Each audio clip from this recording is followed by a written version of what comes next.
Welcome back, everybody, to another Fast Track Feedback Fridays with a very special guest, Mike Ingram. Um, I guess without further ado, Mike, do you want to kind of give a brief introduction as to as Dynamite to who you opening are? is flawless. We're here. There's nothing else to say. I could give a brief introduction for those who are new to the stream. We've been doing this every week. It is a live stream every Friday at 5:30 p.m. Central Time, where we give feedback on up and coming artists' music. So if you're an artist and you're listening to this, you can submit tracks to us, whether they're in progress, you're working on them, or they've been released. And our goal is to give you feedback that can help you make the best tracks possible and to really take off as an artist. So yeah, and of course, us Fast Track, we are a startup based out of Champaign, out of Urbana-Champaign, and we're building a collaboration platform to help you create better projects. So building that right now, and at this point, we're doing the feedback stream. My co-founder Chris is not here today; he's in California, out having fun. But again, we've got a very, very special guest that more than makes up for it. Mike Ingram. So Mike, do you want to do your intro now? Sure. Yeah, I'll do this thing that I didn't know that I had to do. Uh, my intro. I don't. What the hell am I supposed to say? I mean, who are you? What's your background in music? What are you doing now? That kind of stuff. All right. Yeah, I've been a quote unquote professional musician for basically my entire adult life. When I was in school here in Champaign, I started going to um, the Canopy Club open mic night as like a. I think I managed to get in there once when I was 17, but I started going when I was 18. And that was right around the time that I started learning to play the guitar. I was a drummer before then, so I like marched in drum line and played jazz drums in a bunch of bad garage bands in high school. So yeah, so after that, I don't know. I started playing around here and built kind of a living of playing and also booking. I started booking tours for other bands. I started booking tours for myself. Got to see a lot of the country that way. Um, Helped a lot of venues at the onset. I was mostly just booking a Cowboy Monkey, but then my friend Seth and I started Pygmalion Music Festival together. And then from there, just worked multiple places and booked a lot of shows and had my own thing for a while and ended up at Canopy Club a while back. Through the thread through all of that has been since Cowboy Monkey opened in 2003 when I was a wee one. I've been hosting open mic night in this town since then. It started there, and then we moved it to Canopy at one point. But that was kind of where I learned how to do things and how I kind of met a lot of people. And I always thought it was important to have one of those going, have one of those where people could come and learn how to be on stage. Meet other people, collaborate. I've watched a lot of bands form. I've watched a lot of people, move to town and build a following just by doing those things. And it's nice because I would always have other opportunities that if people were kind of, putting something cool together, I could say, hey, like you can come play this. Let's put you on this showcase. Let's let you headline a night or whatever. So I don't know. I've just been pretty much always my entire life as an adult has been immersed in booking or playing shows. Cool. And for those who are or are not from Urbana-Champaign, Canopy Club is like one of the sort of primary venues of the area that, all sorts of artists come through all the time. It's a really cool place. And Pygmalion is the kind of the biggest music festival in Urbana-Champaign that happens every year in September, right? Right. Yeah, it's usually September, and then we do through the Canopy side of things. We do Summer Camp Music Festival in the spring, so usually I run a stage there too. Right. Um, And summer camp is happening. It's going to have an event this August, right? yes. Yep. The weekend before Labor Day. Cool. Yeah. And so throughout this year, I mean, I know you talked about running the open mics. You guys were still doing virtual ones this year during COVID, right? Yeah, when shutdowns started, we decided. Well, I decided. I mean, that I really wanted to find a way for people to stay connected for what we thought was, maybe going to be a couple of months or something.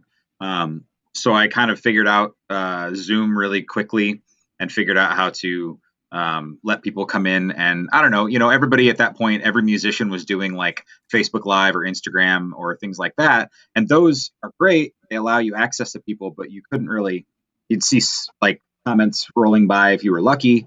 You didn't get to see other people's faces and stuff. So we kind of figured out that Zoom was a better option. And it also has some sound tweaks that you can do that actually makes it pretty great, and you can stream it out to platforms. Right. So yeah, we started doing that, and honestly, it turned into a thing. Like it was insanely popular, where we would go for 4 hours, 5 hours on every like Monday, and we'd have people that used to live here. A lot of people go to U of I and then they move away. Well, they would see that we were doing this through the Canopy page. They might still follow, and they would come. We'd have people from LA, we had people from overseas, we had just people that were waking up at random times to do the open mic, which was cool. And again, it allows you could see everybody's faces when you were playing, and you could see them singing along or how they responded to things, and it was the only Zoom that I was doing regularly as somebody who's an elected official and has to go to a lot of board meetings. It was the only Zoom that I did every week that actually didn't make me feel terrible. So Right. That's a good way to put it. Yeah, I mean, for the punchline, we kind of debated which platforms to use. And it's such an underdeveloped area of, virtual events. There's not really any platforms that are actually built for it. Those are all, like Zoom is really made for video conferencing. Facebook Live is made for sort of one-to-many video streams. So we ended up doing like a combination of Facebook Live to sort of catch the widest net of like event attendees, because you can do the RSVPs, obviously. Whereas Zoom is kind of its own world, it's disconnected from other stuff. And so we used Facebook to do that main part on the stream, and then have the or Facebook and then Zoom also to have more interaction, which was nice. Yeah, I had a really fun time watching, and I would kind of dip into the different platforms that y'all were doing just to see what the experience was like in different spots. And I thought you made really, really good choices with that stuff. Thanks. Yeah, it was fun. It took a lot of unexpected work. It's always like you never expect how things will go wrong in that domain. I mean, it's always like that in events or anything that you're trying to do generally. But those platforms can there's always unexpected things. You need to test everything twice over. So I will happily say that only one time on the Facebook on the virtual open mics did we actually have a penis on the screen. I had to learn very quickly how to stop that from happening. But right. Virtual open mic night 1, of course, I didn't have screen sharing turned off. Nobody could like unmute themselves because I wanted to make sure that nobody could like overtalk somebody. But Yeah. Screen sharing, it just was a box I hadn't clicked, and then Yep. We're streaming to however many thousand people on the Canopy Club page, and then just boom, penis right there. So, Right. Yeah, it's just there's just so many settings, and like even when we would do like regular Zoom meetings with the RSO, I would have the opposite problem where like people would have to share their screens to show like a document to work on, and my meetings automatically would have it so that people can't do that. Like, and I didn't even do that purposefully. It was just like that. So it's still sort of an area that I think there's a lot of room for improvement, especially if stuff's going to continue down this route. But that's something that I sort of wanted to also see what your thoughts or opinion are on. Where is music going to go after the pandemic? What do you think things might look like, time wise? Or are venues that of going to start opening up? I know it sounds like Canopy might be, but the plans are still kind of in the works. Virtual music, I don't know. What do you think? I think in some ways, honestly, the pandemic might have given us a little bit of a reset on some of the live stuff. I mean, if you would have asked me literally a year and a half ago in the winter of 2019 where I thought music was going, I couldn't have even answered you then, because honestly, it's been a very, very frustrating time for people who have been booking and playing music for a while, because everything has been on this like slow downturn of like people's interest in going to see live shows. It's been really, really hard for venues and for bands to actually like get people to come out. And there's multiple factors that play into that. Some of them being that just everybody has like that's under the age of 30 now has grown up with music in their hands at all times, and there's never been like a need to go out and discover something new at a show. Like you've been able to discover anything new that you ever wanted. And that's part of it, I think. And, just this, like the scene or what people are interested in doing or whatever, that's kind of plagued us for a little while.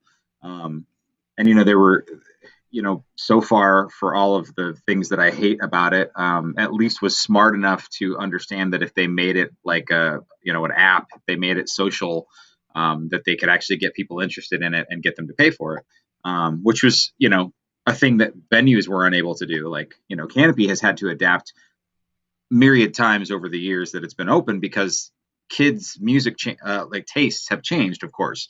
So when you used to be able to book metal bands or jam bands, now, the primary focus of what the big money is spent on is like, electronic music shows, Right. DJs who aren't really even DJing, which no specific shade, because they're still like, they got people to show up and they're making money. So it's pretty hard to fault them, even though as a person who has put time and effort into learning how to scratch and cut records, when I watch somebody just hit play and then turn a knob that isn't even on the channel that's on, pretend like he's doing something. It's a little frustrating, but like people show up. So what am I doing? Right. So, as Canopy's had to adapt to that, other venues have too, depending on how big your market is, you've watched the dwindling number of people that come out. And really the people that are really interested in coming out and seeing shows a lot of times seem to be getting, it's that same group of people, they're just getting a little bit older. So, finding ways to actually tap into, the college crowd and the early to mid 20s crowd has been difficult. So one thing I think that the pandemic has actually given us in a weird way is everybody is they just want to go do things now. And some of the things that they're going to end up doing are going to be, I think, music related. Venues that are opening right now, Rose Bowl in town, NOLA's, places are doing a lot of outdoor stuff, because they are hedging their bets on what people are comfortable to do and stuff like that. And I think that's smart. But as things start to continue to open up, I think the few venues that are left, unfortunately, we're down to very few here in Champaign, and that's the case. Chicago lost several venues, but they had a lot more to start with. Yeah. For here in town, I'm very hopeful that people are feeling the need to go out and connect with people or hear music or whatever, or just do something different. I'm hopeful that will kind of spurn a little bit, not spurn. Hopefully that will kind of force a resurgence in attendance. Right. But I do think virtual is still going to be a thing. I think we've realized that a lot of people would like to do this on a more regular basis. So, yeah, I mean, I've thought about that a little bit and tried to figure out like, what that's like. I mean, even like when we did an event, back in December or whatever, like kind of in the middle of the pandemic, we had a lot of people that like showed up to that with not a ton of advertising. And then like recently we did an even bigger event where we had like Beach Bunny and Open Mike Eagle and all these big acts. And our attendance was a little bit better than the other one, but it did feel a little bit like there were some people who maybe were kind of like done with the virtual thing at that point, because people are vaccinated and things are starting to open up, and maybe like there's it's the balance of, are people gonna go to a virtual event on Saturday night, or are they gonna go to an in-person one? And I almost wonder if if you still have virtual events at that point, will the audiences potentially be split between like a lot of people will be at in-person venues and some people might be at virtual events? I think it'll be interesting to see how that works. And maybe it's even like during the winter in colder places when people don't want to go out as much, then it makes more sense to do more virtual events or something. I don't know. Yeah, it's going to be a really delicate balance. Obviously, like, we're even trying with open mic being in real in person now at NOLA's. We're still trying to find a way to bring in people who, are out of town that have been attending open mic night, because we met some people who are incredible who are now going to be coming through town and playing shows, but they don't live here, so they can't come out to open mic night on a Monday. So how do you let them attend? But also, if the people are in town, you just, as a matter of the business surviving, need them to come to the show.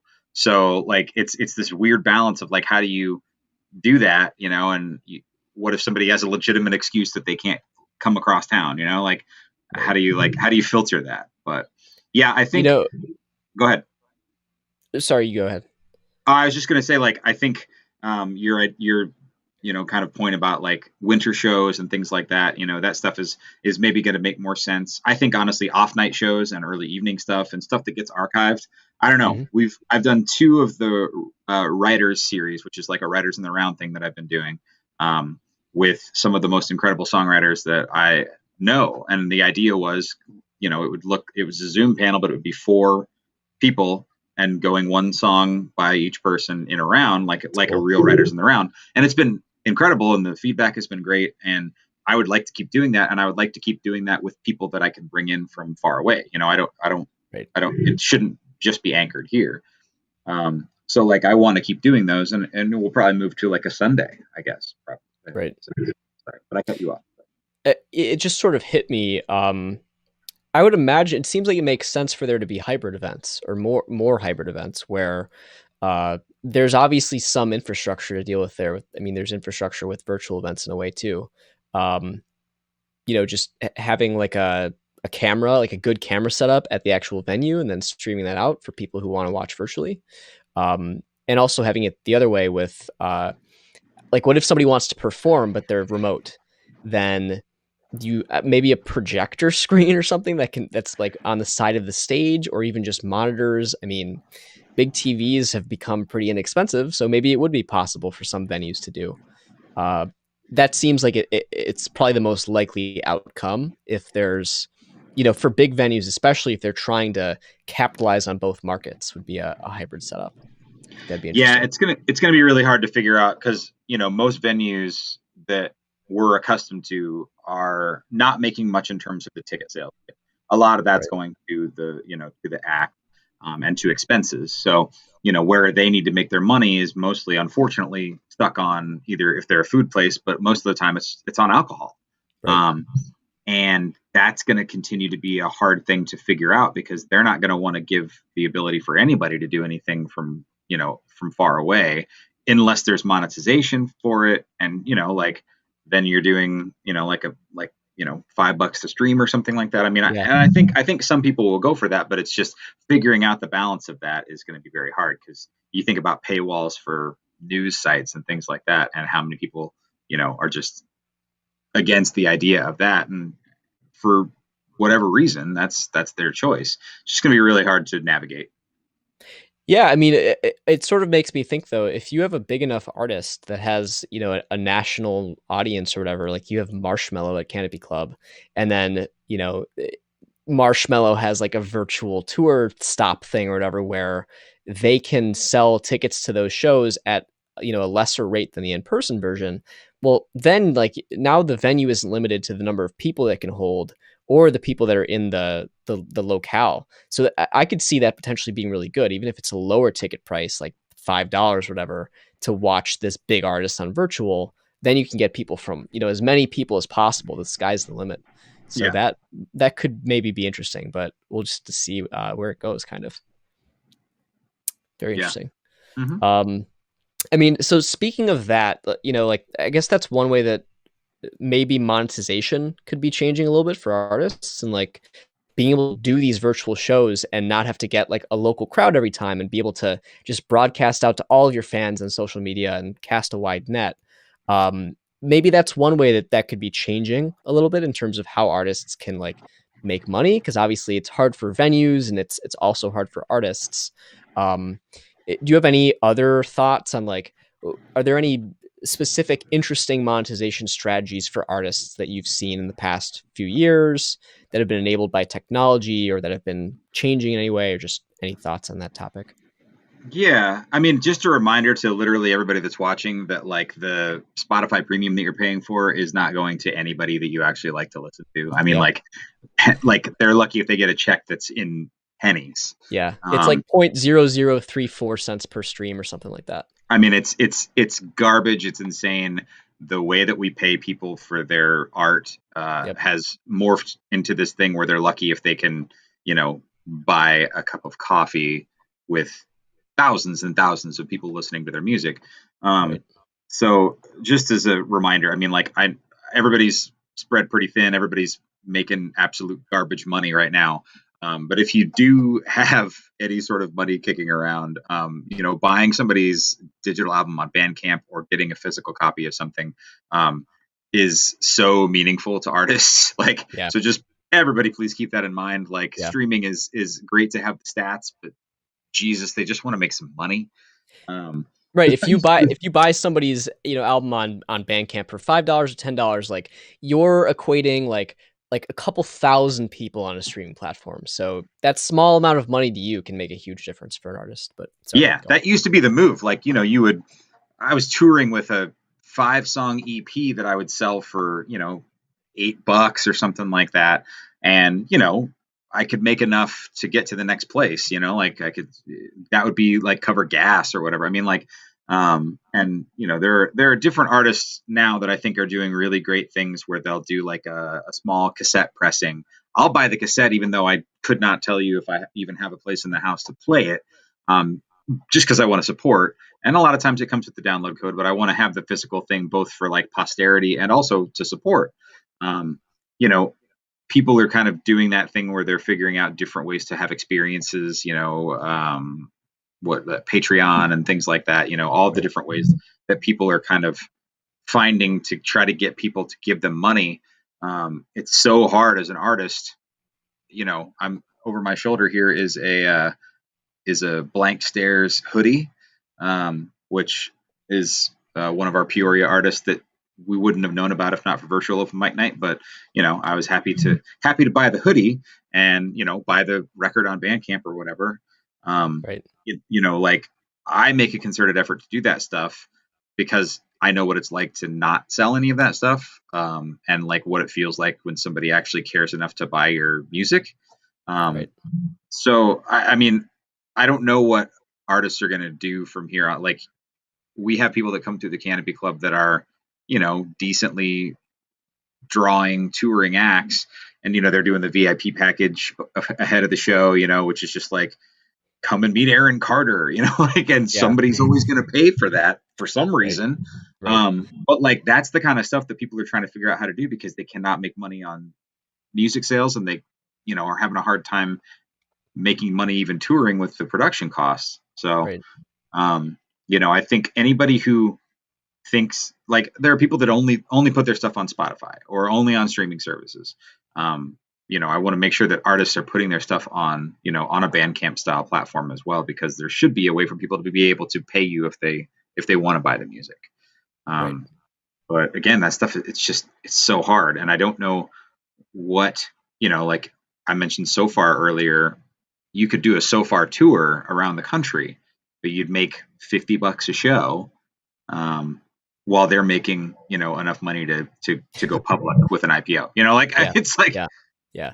And like yeah, Spotify, doing $100 million deal with Joe Rogan, like the whole streaming thing is its own sort of world. Like, um, everybody gives me shit for, so I normally use Apple Music, and all my friends give me shit because Spotify is like cooler, but Apple Music's the only reason why I can like justify it. Partly is just because my whole library is there from like iTunes and stuff and integrates, but also Apple Music's rate, while still horrible, is like twice that of Spotify's, and I just can't understand why like Spotify has one of the lowest rates of any of the platforms, yet they're doing all these crazy deals to like get people to podcast on their platform like that. Um, and I think I don't remember if it was you that was talking about it when we talked like last year, but the current model obviously is like per stream you get a pretty consistent variable rate for every time somebody listens, and it's very low. But if I'm like a subscriber to Spotify, I pay $10 a month, and I only listen to 3 artists every month, then wouldn't it make more sense for like a percentage of what I'm paying to go towards the artists that I listen to or the songs that I listen to? It just seems like that could, especially for smaller artists and local artists, really boost their minimum amount of sales while maintaining or possibly, in some cases, making higher the sales of even bigger artists too.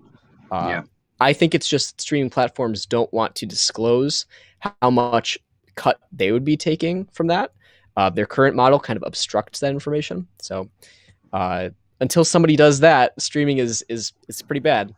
But like you said, I think it makes the most sense to find these opportunities where fewer people can give you more money, because like it's not like 0.0035 cents is anywhere near a barrier for a single listener.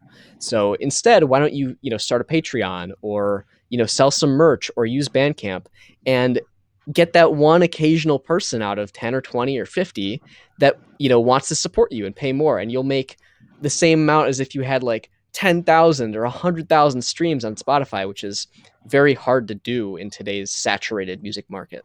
So um, I think that's kind of the the moral of the story from this is like, if you're an artist, you should definitely be looking at the sort of um, the ways you might not be thinking about right now, like not just streaming revenue, not even just show revenue, but selling different experiences and different packages to people that want to support you more. That can be super helpful in monetizing your craft. I Yeah, think it's and you don't great. have to you don't have to press a CD with a CD plant. I watched Mother Nature, who now lives in Chicago, but like those Cleva and Truth, both lived down here at one point, and they were making CDs. In particular, Cleva was making ones for the Golden record, where she was like cutting foil crowns and putting them on top of the CD, like gluing them to the CD and doing all this stuff. And like we would sell crazy amounts of them at Exile on Main, which is a record store in town. We would sell Right. crazy amounts of them because it was something that was like, it was different, and you put those on Bandcamp as a sale. People can buy it. You can ship them the physical copy. They can get the MP3s while they wait. I just being creative. You didn't have to used to be creative, in that way to make people buy something from you, but like it does help. Like, Right. Yeah. One more thing before we dive into the music that I wanted to ask mhm. on this topic. Have you heard about or looked into the whole NFT model or the whole NFT craze? Because I know some artists have been sort of eyeing that as an opportunity to create these sort of limited run type things where maybe it's similar to selling like 50 of a certain sweatshirt or whatever, and that incentivizes people to either pay more or to buy now. But with NFTs, the idea is like you can create some piece of art and then have it be a one of a kind, or three of a kind or whatever, and then it sort of becomes more valuable, some could call it. But have you heard about that or have any opinions on that? I don't. I've seen a few reports, just like in terms of like what some people have been making off of it. I'm not sure, honestly. Like if it works for people, please do it. Like I want so badly for artists to actually make money. That like whatever it takes most of the time is I'm not gonna be mad at them for. Right. So yeah, I don't have a stable working base of knowledge on it, but sounds good to me. Make money. Sure. Yeah, we'll see where it goes. It kind of like earlier this year, and I was wondering whether it's just because of the pandemic and like people were looking for something interesting virtually, but kind of blew up a little bit. Then kind of back down a little, kind of a little bit like Clubhouse actually. Apparently, Clubhouse was like popping off in like February, March, and then has kind of been not growing as fast. And I'm curious to see whether that's going to take off as a sort of audio based thing, which is kind of interesting. But only time will tell. Cool. Are you going to So pivot right after we get done talking about how little Spotify pays people? You're going to pivot over to the screen that has Spotify open? yes, so let's go make some artists 0.034 cents. How about that? Yes. All right. Yeah, so let's get right into it. I think uh let's do, what was the first one we wanted to do? Data waves? Sure. That's what That it looks sounds right. like. Yeah, I so believe let's it. do that. Just copy the link and then I'll say when we can both play it, so we'll be synced up. And it should show up on my screen here.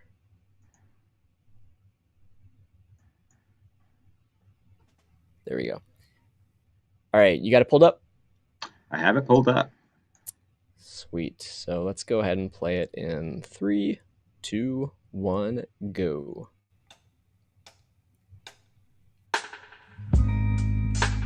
Ooh.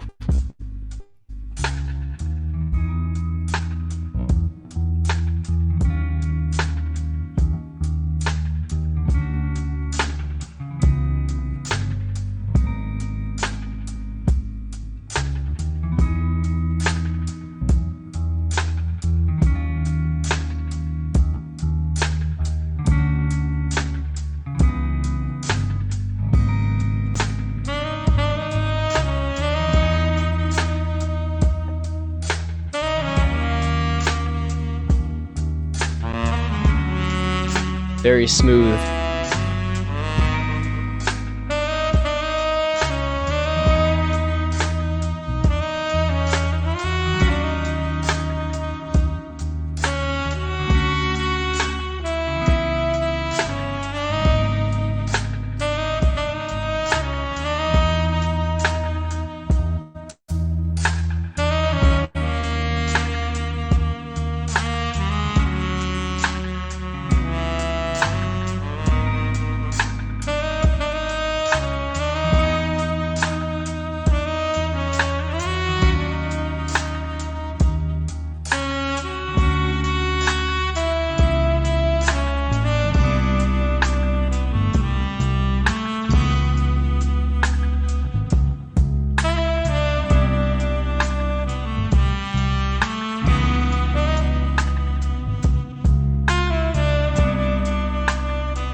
Not sure if I've heard this mix before. I've heard the track though.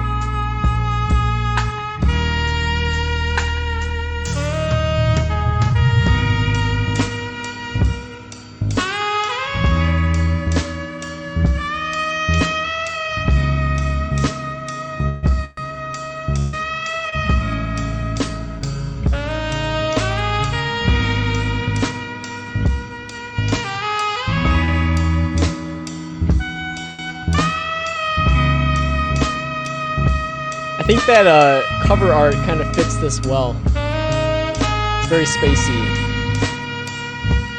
Yep.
Kevin King on the saxophone.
Nice.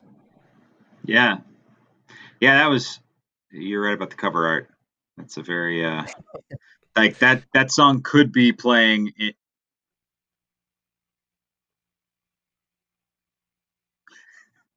Did it pause?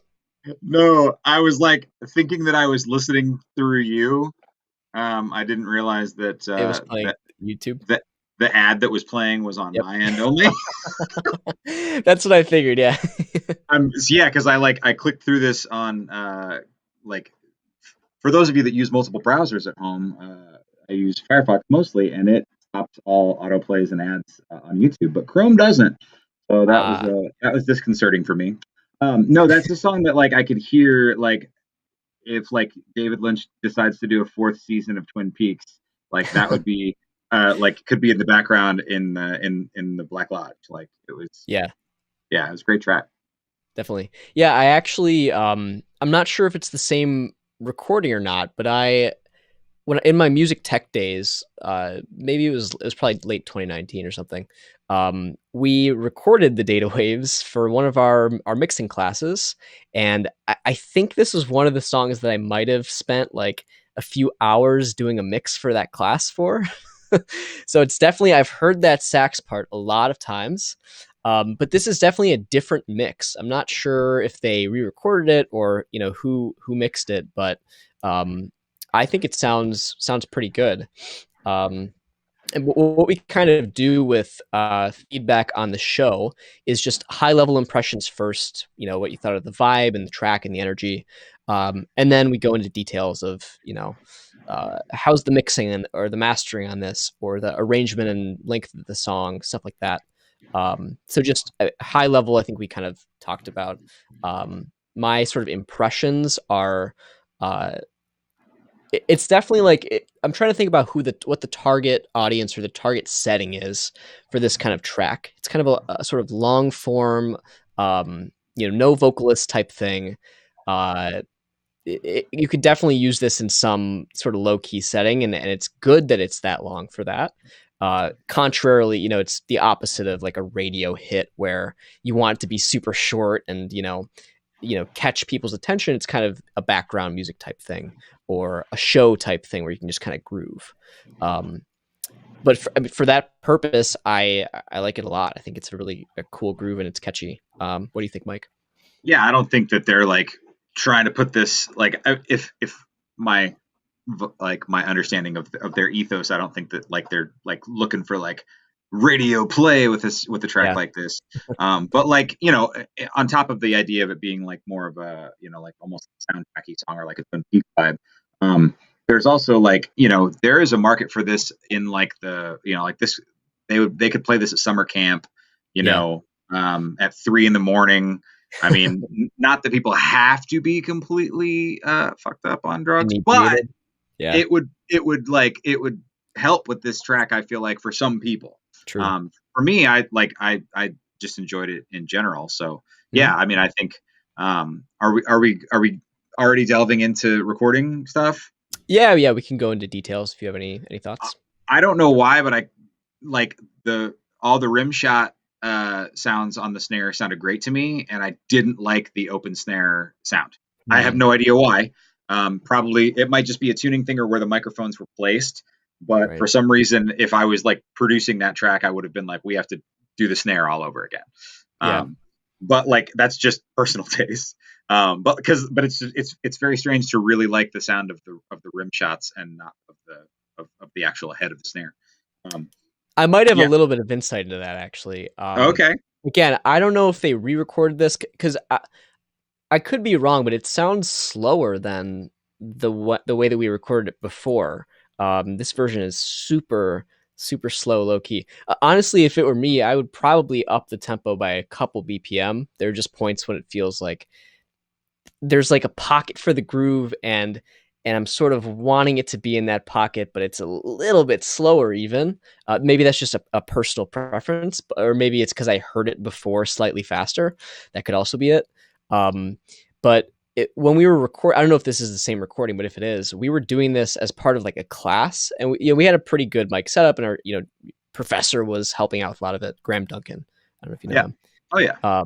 Yeah, so we were recording with Graham in the music building, and I think we had like overheads on the kit, and I think we had two snare mics. Could be that one of the snare mics, was closer positioned in one spot, and the other one was out of phase or something weird. Uh, but yeah, I mean, I sort of feel like with the mix, um, I might be a little bit biased again because I've heard it in a different form before, but I thought there was maybe a little bit too much delay reverb on either the sax parts or some of the backing stuff. My only other mix thing was I wish the bass was a little bit more uh, defined, maybe. Like there were just points where it felt like there was kind of some mud in the base that's kind of riding under there, and I would have liked to see that cleaned up just a little bit. But that's really the only mixed things that I have, and again, not the kind of track that you need to make really short to be like super radio hooky. I think the length is good for the types of settings that it's intended for. But yeah, those are basically my kind of technical thoughts. Yeah, I Reading mean it. we're nitpicking, which Yeah, is of like course. which is what you're gonna do when the track is really good. Like Right. I thought it sounded great. The tempo really didn't bother me at all. Perhaps because I don't remember the like Yeah. previous version, but and really like the delay and the verb on it and stuff like that. I mean, like that's kind of like some people's whole vibe, and that didn't like or some songs or albums whole vibes. Right. So that didn't really bother me that much. I felt like I couldn't tell if he was doing the thing that D'Angelo used to ask Questlove to do, which was to learn how to fall onto the snare just slightly behind the beat, because Yeah. it felt like that when he was actually hitting the open snare, um, Hmm. and I enjoyed the very dub vibe of this delay that was on the snare when it went back to the rim shot. Like that Yeah. made me feel like we were in Jamaica, but Yeah. yeah, I mean, again, this is all the kind of stuff that you start talking about when the track is good enough that you're just like, oh, here's a couple of things that maybe I would tweak. Right. Of course. Yeah. So again, just for people who are new to here, the whole goal of the stream really is to try to give as much sort of critical feedback, some secondary perspective on your tracks. This can be really small nitpicky things, just so you can make the best thing possible for people to listen to. But I think what we'll probably do then is the ratings. So for those of you who are new, our rating scale is a 4-tier scale. Level 1 is this needs to be like re-recorded or rewritten, or something major needs to be redone. Level 2 is there's just some production tweaks that need to be done. Minor changes, not re-recording though. Level 3 is this thing is ready to ship out, but we maybe wouldn't personally add it to our playlist just out of preference. And level 4 is like, yeah, we would both add this to playlists. It's ready to go out the gate. And we're actually going to add all of the ones that are 4 level to our FastTrack playlist on Spotify and SoundCloud. So ratings for me, um, it's hard because I definitely like. I mean, I want to add all the data wave stuff to my library regardless, um, which makes it hard because I know them and I love the track and all of their tracks honestly. Um, but for this one, I do feel like there are a couple of minor things that could probably be tweaked. Sometimes we do like decimal ratings where it'll be kind of in between two numbers, and sometimes to like a couple of decimal places too. It gets pretty specific. Uh, but I'm gonna say my gut is saying like a close to 3, like a 2.8 or 2.9. That's also considering the sort of phantom 4 of like I want to add it to my personal library. Um, but I feel like there are a couple of tweaks with mixing or mastering that could sort of take this up to that. Like I would listen to this shit every time I go somewhere music. But what do you think, Mike? I mean, I'm delving into your rating system, which Yeah, of is course. different than my rating system. Because like I'm throwing that on playlists now after that, Yeah, no, of course. but but Me too. like that. But I like I understand the rating system is it exists for a reason. Right. I can get down with the idea of that specific decimal that you just threw out there. Sure. Because I mean, like I do like it's again, this is just like if I could mix it, I would mix it differently. but like it wouldn't preclude me from listening to it or telling other people like, hey, like Yeah, I think this is a good track. So of course. I'm going to default to your rating, and that's fine. I don't want to Fair go enough. down to this. I don't want to go to the second decimal on my own rating. We've done it before. So what were you? You were at a 2 point. Like 2.8, 2.9, something around there. Okay, 2.9. Okay, I'll go 3.1. Wow, okay. Cool. Even three. Even 3 average. Yes. Um, nice. So, by the way, we're adding all of the tracks that are on streaming services to a big playlist for all of them, for all the submissions.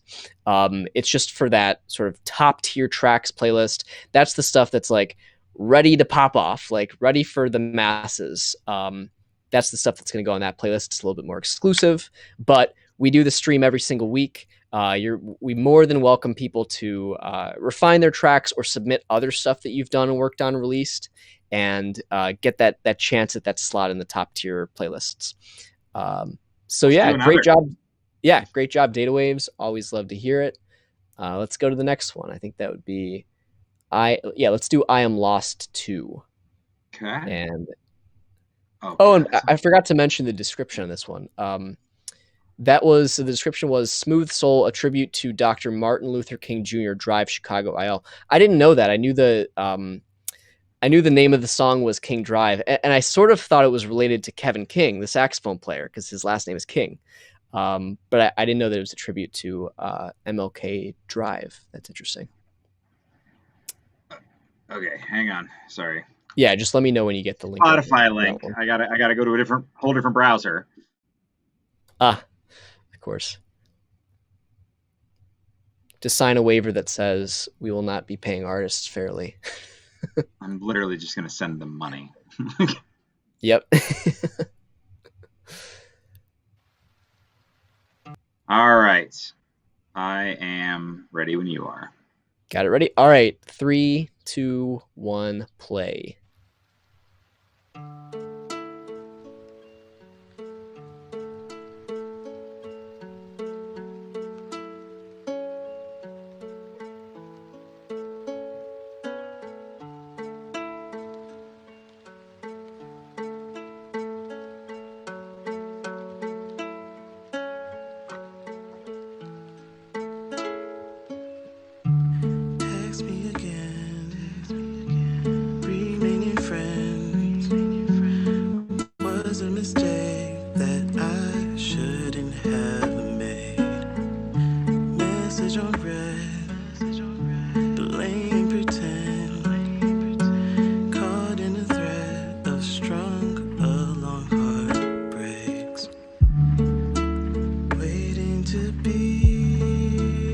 Like that bass.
Huh.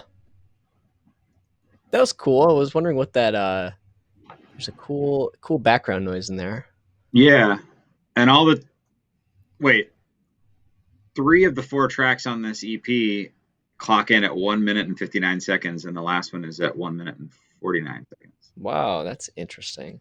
4 songs, 7 minutes 47 seconds. Huh. Yeah, this is a very short. I'm sure there's got to be some meaning in that. I would think. Yeah, I'm, you think if they're all the same, I mean, like or close, that's pretty. or Cool. maybe the 747 is like some lucky number or something.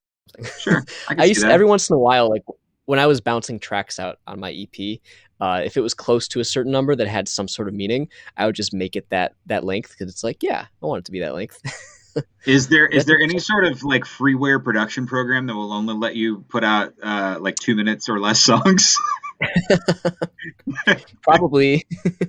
Which whatever it is, like if that's the case, whatever that program is, cranked out pretty good sounding tracks. Yeah, yeah, yeah. Um, Man, I don't even. There's every once in a while you just listen to one that you're like not expecting, and you're like, I don't even know what to think of this because I'm just thinking about it still. Very interesting track, interesting vibe. Surprisingly short because of the 159 constraint or whatever it is. But yeah, I don't know. I thought it was definitely relaxing. I would be tempted to listen to the rest of the other, 6 minutes 48 seconds, I will or be. 5 minutes 48 seconds. But yeah, do you have any first impressions on this one? Yeah, like I may know this person without knowing it, but I don't even know who this is. Like I definitely was taken by it. So I mean, like I thought it was well, well recorded. I think you were right when that bass kind of came in. It was right on like Yeah. where you wanted it to be, and at the right moment. Yeah, voice sounded good. I mean, like production quality was pretty solid. Yeah, I was kind of debating it a little because at the beginning I was thinking like this sounds compared to the other one sounds really quiet to me. And the intro sort of had me wondering. It was a little bit long. I was wondering like when the rest is going to come in. Uh, and then I thought it sounded to me like the vocals were a little bit quiet, especially compared to the. It sounded like the guitar was kind of overpowering the vocals a little bit. The bass was the part that I thought was really the highlight. Like when that came in, that smooth sort of foundational element, that really helped a lot to make it sound like a clean production.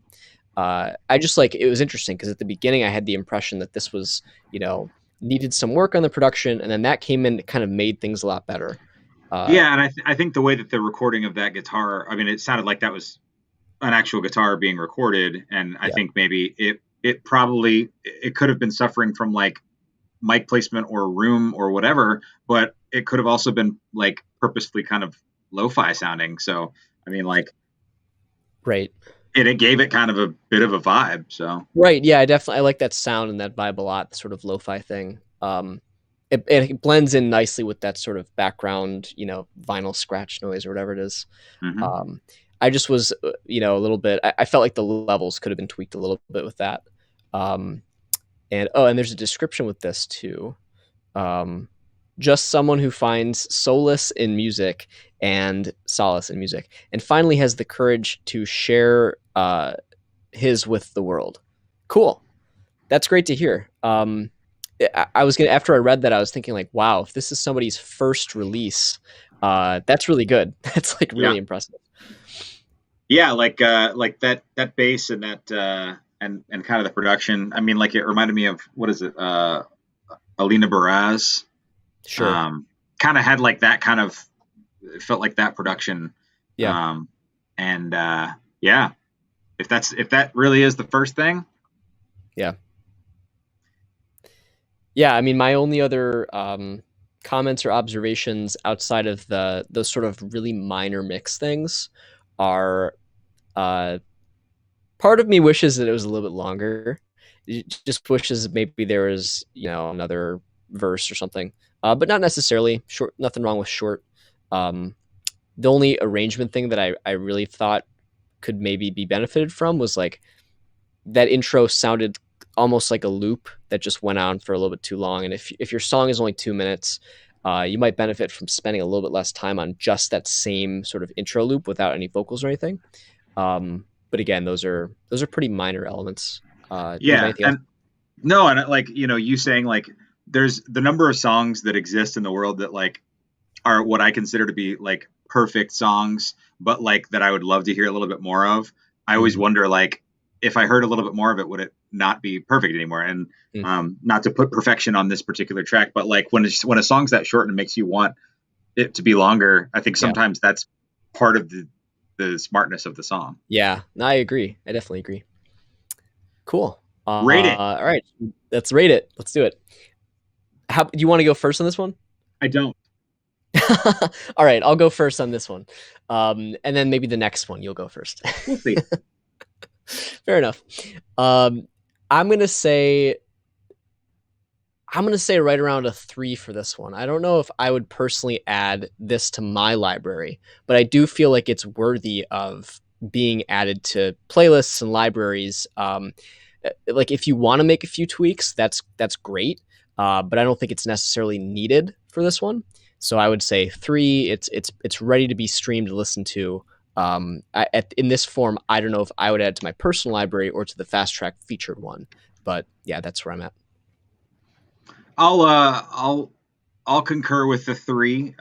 For me, I am adding it to my playlist, and I'm really actually kind of excited to listen to the other 3 tracks. Yeah, me too. But I get it. Like it's I feel like if I'm building the right playlist, this is a really good track for it. Like if I was putting something with like Sir and what is it, R Lummer and some of those kind of like neo soul electronica kind of, I think it would be really good fit. So I mean that's a compliment in my eyes. Yeah, definitely. Again, super impressive, especially this is a first release. And I like the aesthetics of it, the way that it sounds, and the whole thing with the tracks being the same length and all that. It's a cool vibe. Next would be let's do the Theory Dropouts one. Okay. So you know them, I believe. I don't know if I've heard them yet. Let's find out.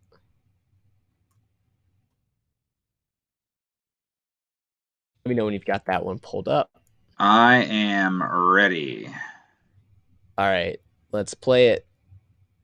3, 2, 1, go.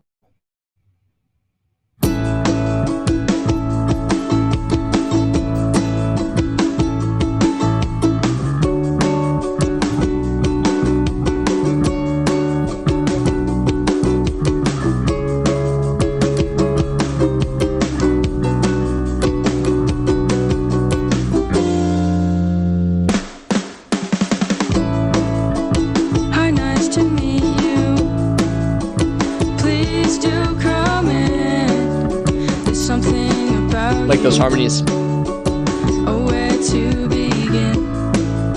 You dress like a dad. I can't help but laugh. Though when you walked in, I was nothing but glad.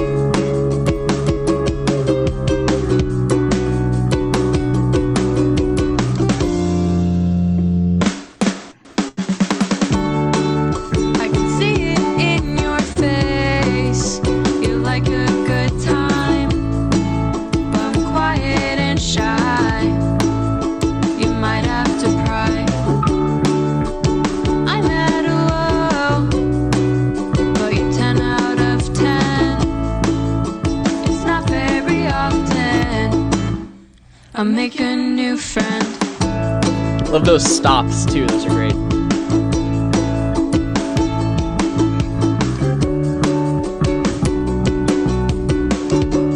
I'm on the beach, sipping pina coladas. How good to see you. Please won't you stay? If not, that's fine.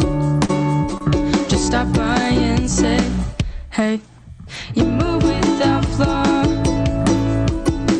That one sounded like it missed just a little bit. I like when you smile and the line of your jaw.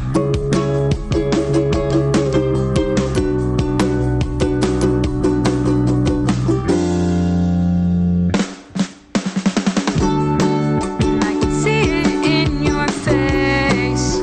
You like a good time.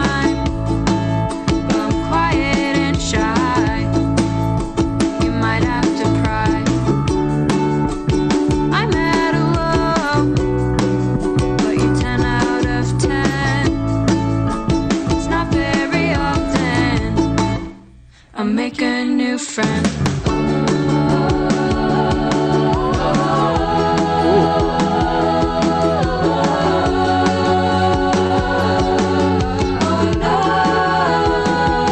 Wow.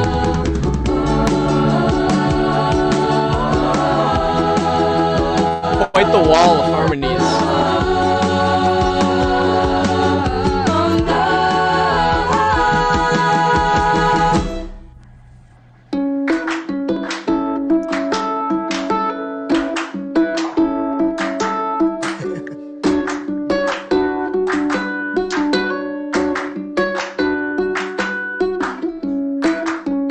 Hi, nice to meet you.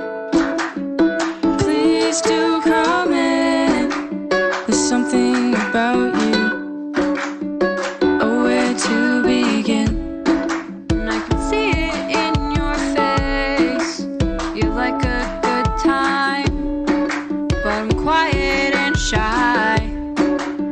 You might have to cry. And I can see it in your face. You like a good time, but I'm quiet and shy. You might have to cry. Hi, nice to know, but you tend to crying. It's not very often I make a new friend. Cool. Wow. Yeah, I like the panning at the end. I thought that was Yeah, a that really was an interesting smart choice. choice. Yeah, Top level impressions? top level impressions. Definitely got me bouncy.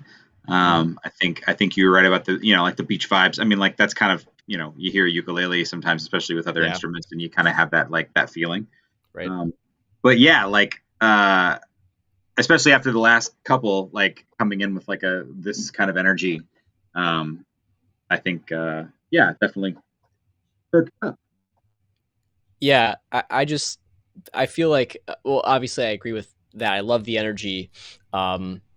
Super fun song. I also just the thing that sticks out to me the most is I think the arrangement is pretty close to perfect on this. I feel like there's a lot of really good variants. Like there wasn't, even though it's over 4 minute song, there was never a point where I was like, this is boring.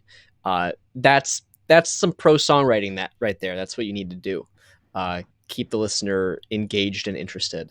All those little dropouts were cool. That was really smart when they came in with the claps after that chorus at the end. Yep. Great songwriting. Yeah, I would agree about the arrangement. I think it's very well structured. The composition is great.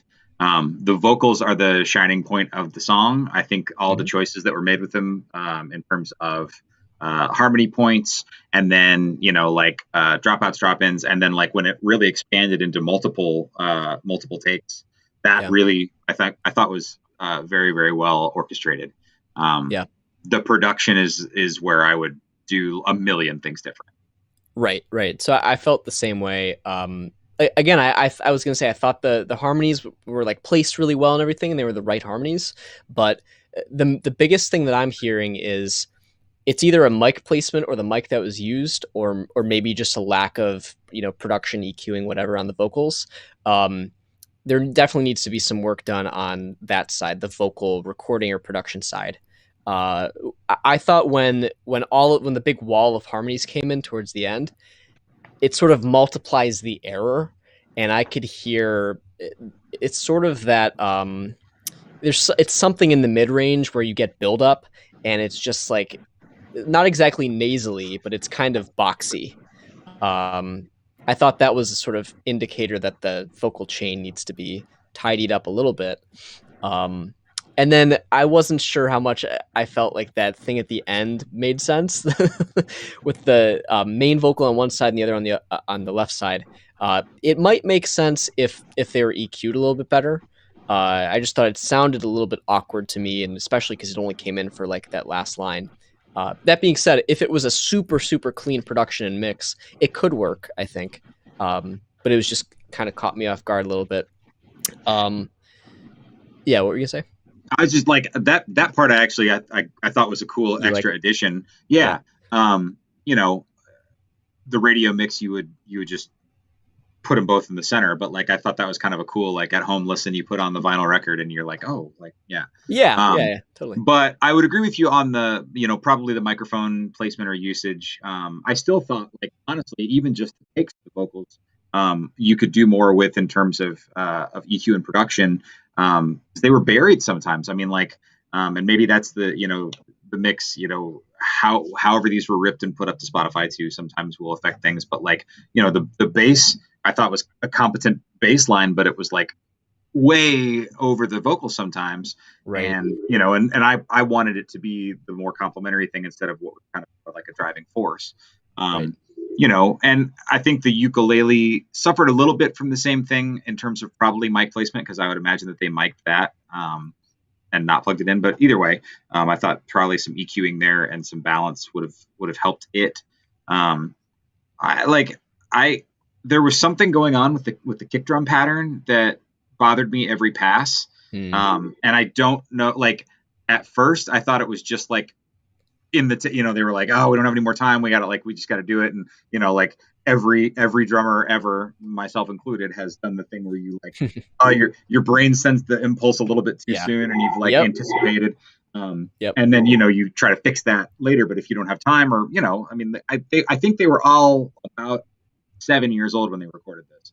That's an exaggeration. Whoa. But I think they're all like, I think everybody was in towards the end of high school when this got recorded, if I read correctly. So, like it sounds great when you factor that in. But like there was something going on with that kick pattern that like it happened enough times that it was purposeful. And I couldn't tell if it was like a weird anticipatory thing or whatever, but like, if I'm hearing it and it's bothering me, it might not hit everybody else, because again, drummers think about things differently. But I kept trying to figure out what was happening with that. Right. And sometimes it's just you're just trying to emulate something that you heard before, or do something cool that maybe doesn't always land. But like, I mean, I can live with it, like, because like everything else kind of was enough. There was a sunshine to that track that I thought was pretty rad. Yeah, definitely. Again, love the vibe. It does look like it was recorded in either 2018 or 2019. So 2 or 3 years ago. I'd imagine that they've only improved since then. Yeah. And I did notice with drums too, there were a couple of points when I think I heard like a missed hi-hat hit or something. Just a couple, and like maybe one with the ukulele where I could hear a little bit of a strum misfire. And again, that some of that could probably be corrected with just like, some production stuff or some miking stuff like with the ukulele part. But it always makes it so hard to rate these because it's a composite of different factors. So like, I might want to rate like the arrangement and the song vibe like a 4, but there's other parts that might be lower. I think it's a tough rating scale because it's like you can't send the car out of the factory if the steering wheel is missing. So it's like whichever part is not there is kind of the lowest rating kind of determines most of the composite, if not all of it. So my rating for this, just because I think there's some stuff that probably could benefit from either being re-recorded or just some smart production stuff, would probably be passable and get it up a level, somewhere around a 2 probably. And the 2, by the way, just reiterating, needs some production work, but doesn't necessarily need to be like re-recorded or scrapped or anything like that. That's where I'd be at. It's good that you keep trying to explain your Simon Cowell-esque ratings. To make people feel better. That was the glory days of when they had Simon Cowell on that show. It was the best they ever had it. Yep. I want to like take this into a studio and produce it and put it out, like either re-recorded or even just going back to the stems and doing some tweaking. But I think it would be like, probably from where they were then and where they are now, recording this song and probably some of the others and some new tracks or something like that. That used to be the thing, is you would release that like self-released indie and then if you got picked up by a label or you got a little notoriety, you go back and record the best songs from that and the newer songs. Like I want to do that with this record, because that song, I think the song itself, the structure and everything like that, would be a fucking radio hit. Like on the flip side, I think the production stuff would actually hold it back, not just from people's ears, because I think it's catchy enough that people would, but like I think in terms of people wanting to add it to play it like to like a station rotation or something like that. So yeah, like I don't know if I'm putting it all the way. Your rating system is weird to me, so I know it's weird to me too. So yeah, like 2 makes sense in terms of wanting to re-record it, but like I don't know, I'm gonna call it a 3 so that we have an even 2.5. Sure. Which is not even, but okay. Yeah. Sounds good. It is worth noting that if you're in the Champaign area, Theory Dropouts will be playing at the Record Store Day at on Main Street. Nice. When is that? So I believe Miles from Theory is playing the one that's next weekend, which is the 12th. And then I believe we might actually manage to get the whole band, or at least a good chunk of it, for the second Record Store Day, which is like the big one, which will be the 7th of July. Nice, cool. Well, yeah, everybody, if you're in Champaign, go out to that stuff. Go Exile. Support some local business and some local music. Buy some records. Get yourself a record player. It's fun. I have a whole record collection myself, and I've been there before. It's a different experience than you're getting with Spotify, and also you'd be paying the artists a lot more. So head out there, and even if you just want to stream people's stuff, stream all of these artists, support them, show them some love. All right, shall we do the next one? Yeah, let's go. Let's do Khalid. SoundCloud. Yeah, here we go. Oh, for fuck's sake. All right. Ready when you are. We got it queued up. Mm-hmm. All right, let's just let it load here. And all right, let's play it. 3, 2, 1, go. We still too broke, bro. We still too broke to die, yeah. We still too broke to die. Can't pay for my damn casket. Still running in place. Still call out my boss and ask this. Why we counting pennies when we could be counting assets? Yeah. For the people that need, never got the resources. What if I got deported by damn police forces? What if I never failed all those damn college courses? Would I be still broke? Some lines. Would I be still broke? Filling up your pockets, I pay for my sins. I pay for them within my checks. I can't be having kids yet. I got a soul to feed. Got a soul to feed. Do I eat to compensate for the times I could have been? I hid within my checks and I live within the stints. Do I have the peace of mind to move on forward with my wits? Do I? The cash is so deceitful, leaves you the minute that you don't need to. Still the lavish fool, cause I'm still waiting to meet you.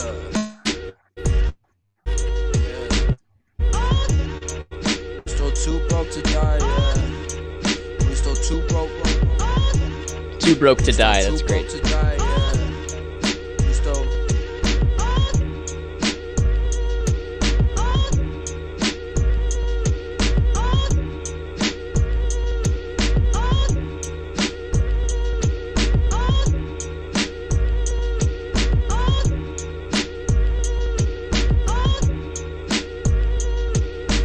That's a long loop.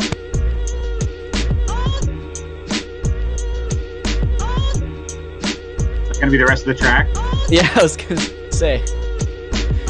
It might actually be. I think it is. I mean, it's putting me into a little bit of a trance. Just listen to that for like an hour on repeat. Right?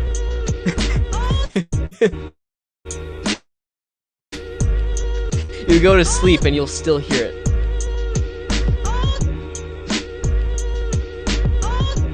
Like a social experiment. Yeah.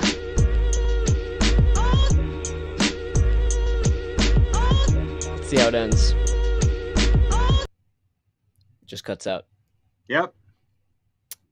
Well, wow. Is there something that accompanied that one? Oh yeah, here we go. Like description. Yeah. So, hey everyone, I'm an independent. This is Khalid Abdul. I'm an independent artist from Dallas, Texas. I'm part of a bilingual Latin rap group, Chroma, and I'm currently working on some solo music as well. My work is everywhere between alternative hip hop to pop, alternative indie, underground hip hop. I also rap in Spanish as it is my first language. Too Broke to Die is one of my favorite demos recently. It is still a work in progress at the moment. Excited to get feedback. Thank you. Cool. Okay, so this one's in progress right now. I'm guessing there's supposed to be another there. That's my best guess. Maybe not. Something to But if trail out. Yes. yeah, something to trail out. There's enough. There's definitely enough space there to put another something, some sort of vocal thing, or just anything. Um, that's point number one of feedback for me is just need something there. Uh, the loop being repetitive is okay when you're rapping over it, Mm-hmm. but then when there's nothing over it, it's like, oh my god, this is just like dragged and repeated for a minute here. Um, what do you think? Yeah, that's the only real sticking point I have right there. When factoring in that this is a demo, Mhm. um, is I think it's recorded pretty well. I thought that his diction and his enunciation popped through fine. I didn't think it was Yeah, like sometimes it gets like, especially like with the wave of like bedroom rappers and things like that, like the some of the enunciation has kind of you mhm. know gone by the wayside, and we get a little bit more of that mumbly stuff. I'm glad to not have that here. I thought it came through.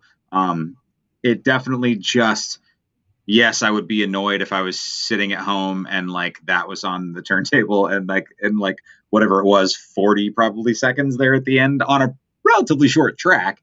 Mhm. That was a sizable percentage of the song. But like I understanding that that's sometimes the writing process and everything, is just put down what you've got and then add other stuff. I mean, Right. you could put a short feature there, Yeah. and I think it would be great. Reminds me a little bit, especially the sampling, reminds me a little bit of Frank Leone, who is formerly of this area, now doing cool stuff in LA. Hmm. And yeah, he's got like a track with Femdot recently, and he had Cool. yeah, Vic Mensa was on his EP that he put out while he was still here at U of I. Wow. But yeah, it definitely like I first of all, Too Broke to Die is great just as a line. Like I think Yeah. that's a great title. Um, and then yeah, the bars were solid. I would probably like, this is one of those dudes that I would like if he wanted to book a show like a Canopy.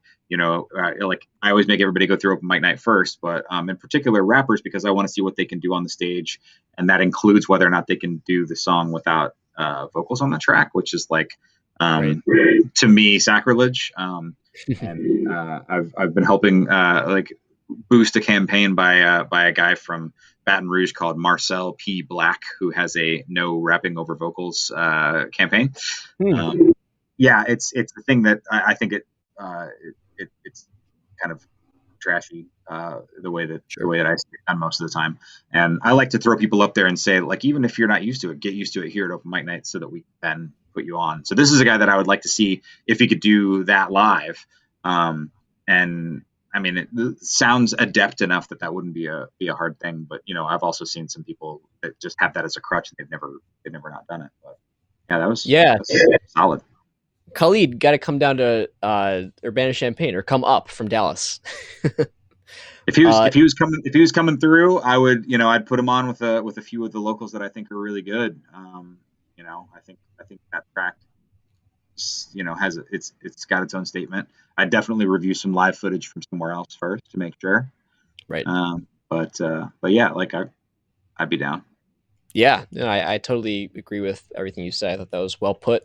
I this was probably the first one today where like it's a work in progress, but I didn't have anything that really stuck out on production wise, Hmm. like mixing wise. It actually sounded really good to me. Um, just finishing up that second part there or whatever, and making sure that it's it flows well, and the ending makes sense, and all of that is kind of the next step, I think. But again, bars were great. um, love the vibe and the track name.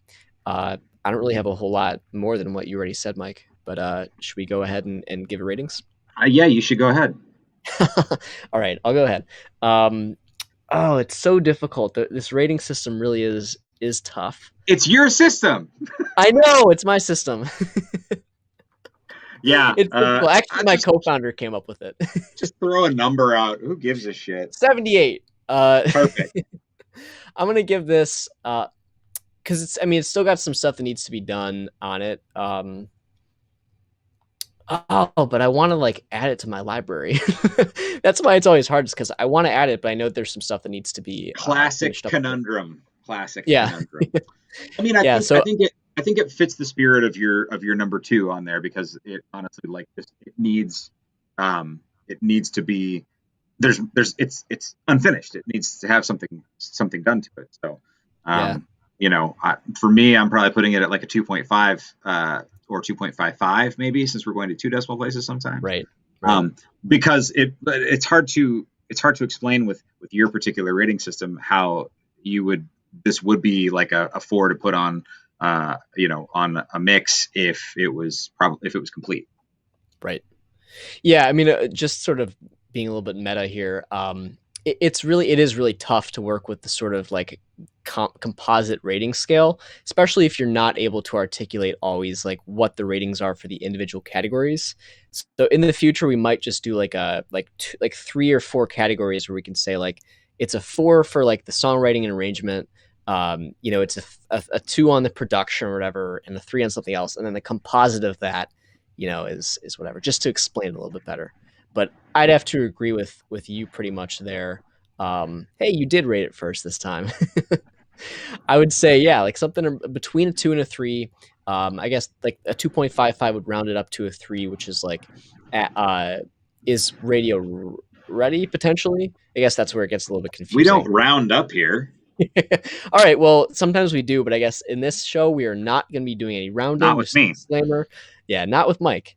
So I'll give it a 2.49, because if my scale is rounding, then it would round to a 2. Got it. So yeah, that's what I'm going to give it. All right, I'm going to run out of time pretty soon, so let's hit another track. Yeah, let's do this last one, and then I assume you probably won't have more time after that. If we do, we could throw in Dawn Patrols. If we get through this one quick, we can do it. Yeah. All right, so let's do another SoundCloud here. This one would be Dodo. Shinobazu. I hope I'm pronouncing that right. Yeah. Dodo's latest track with that I don't know how to pronounce. Zood. ZSUD demonstrates his international attitude, navigating a path through Japanese streets showered with bouncing raindrops. That's cool. The track echoes conversations with the voice in one's mind, woven amongst purposeful beats, sounding a circadian rhythm feel, which is complemented by beautiful moments of birds chirping, heightening Shinobazu's cinematic energy. What a description. I can't wait to hear the track now. This had better be fucking epic after that. Yeah. All right. Ready to play? Yep. All right. 3, 2, 1, go.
like that stuff.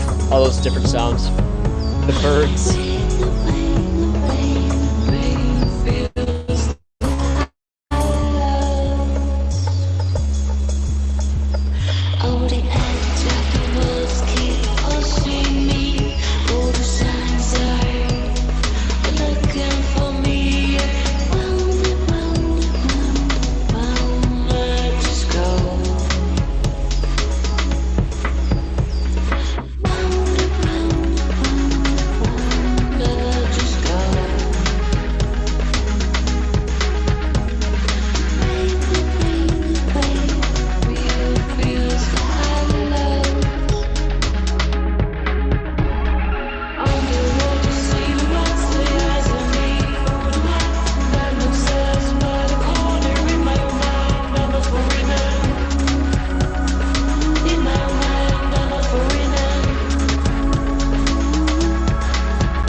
Okay.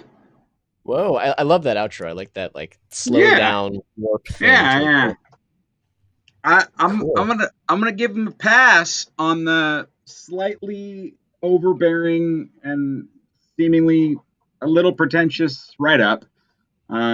Because I've written some of those before where you're just trying to make it sound like you're just trying to grab somebody's like Yeah. anything. Because Right. I was like, God, if this just ends up being bad, it's gonna make that much worse. But Right, no, like right.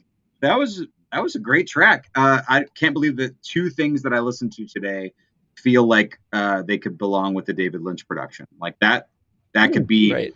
yeah, like that was great. That was a really good track.